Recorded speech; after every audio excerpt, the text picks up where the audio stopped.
It's the worst of the CBC for November 23rd, 2019, the show where I watch the CBC so you don't have to. And today, I have some bad news. I mean, what I saw really disturbed me. And this isn't so much about the CBC, but Canada in general. And Canada has fallen. And the reason I say this is it's not what the CBC did.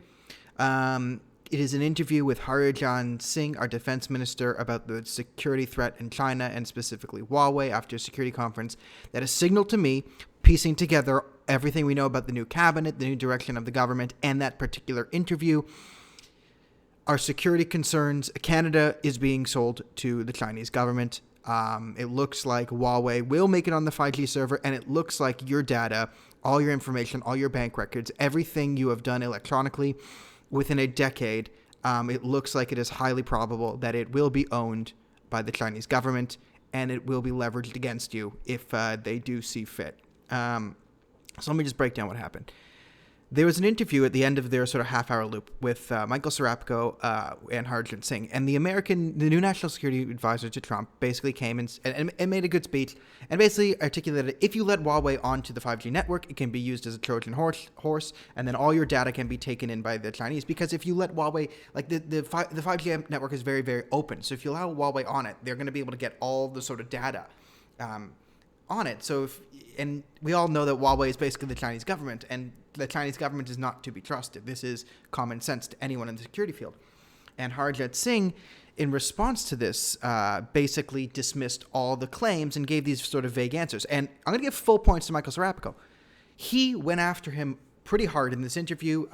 He tried to pin him down, pointed out that he was dodging questions on Huawei, tried to reframe the debate, because Harjit just said, well, there's lots of security concerns. If we focus on one thing, we're actually, our 4G, not 5G, our 4G security is actually in a better case than the Americans. So, and then tried to sort of play it off as the Americans have less regulations than we do.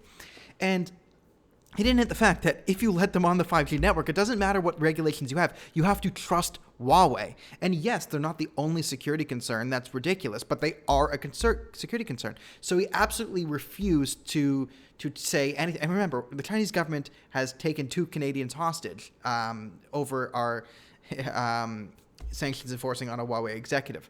So this is so troubling because they just avoided the question. And I'm going to get full points to Michael Serapko, but that was the first interview.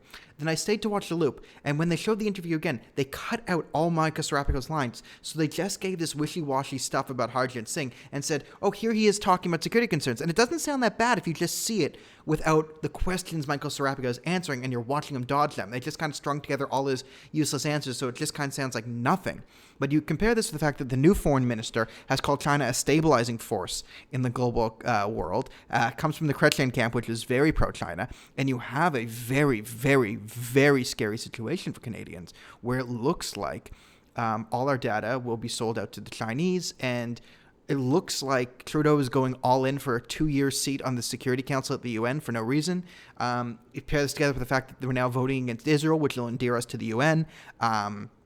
We're taking Chinese interests globally, again, because China has veto power. So if China sees us as a puppet, they're more likely to let us on the Security Council, which makes us less secure. But I at this point, I don't know if this is vanity, ideology, ignorance, arrogance. I assume it's a confluence of all these factors go into the fact that our foreign policy is just so extremely naive and pro-China. But it's really, really, really, really scary that it looks like Canada will become a province of Huawei soon. We'll have Alberta will just be it will be renamed Khalistan, and then it'll be given to the Khalistanis. BC will turn into, Hong Kong Junior, and that'll be part of China.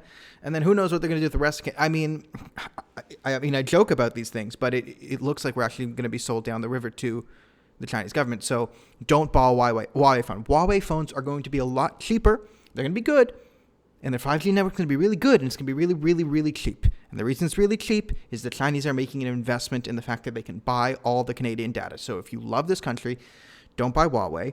And I'm at the point where, I think if I was a national security advisor, or if the Americans asked my opinion, or the Australians, these Five Eyes security, the UK, Australia, Canada, New Zealand, I think for the safety of the Western world, I don't think Canada can be trusted anymore with security briefings. I don't think countries should cooperate with Canada because the Canadian government looks like it will be a proxy for the Communist Republic of People's China. And this goes to Harjit Singh, who attended a party in Canada on the 70th anniversary of the Chinese Communist Party. Not the country of China, but a party specifically to praise the Chinese government party.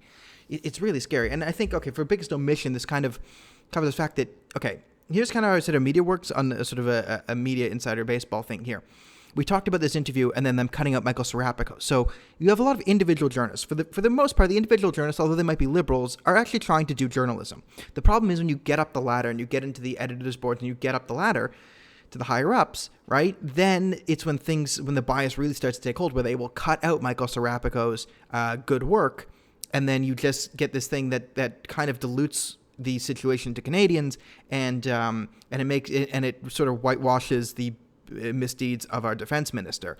Now, of course, Rosemary Barton is exempt from this. She is terrible all the way around. So I'm going to give, I don't know what to give the rating, because Serapicos did so good. I mean, there's some American stuff, but then they cut it out. So 6 out of 10 on the Rosemary Barton scale of bias. But this really isn't about the Rosemary Barton scale today. This is really about all Canadians should be extremely concerned about our security, because it looks like we are going to become basically controlled by the Chinese. And don't buy Huawei phones. If you vote for Liberal, you're basically voting for the Communist Party of China at this point. And I'm severely shaken, and you should be too. So I'll see everyone tomorrow. If you want to support the show, please, donate to the Patreon or the what. I mean, it doesn't even matter. Just, you line your house with tin foil and try and keep the Chinese away. All right, that's a bit crazy, but you get my point.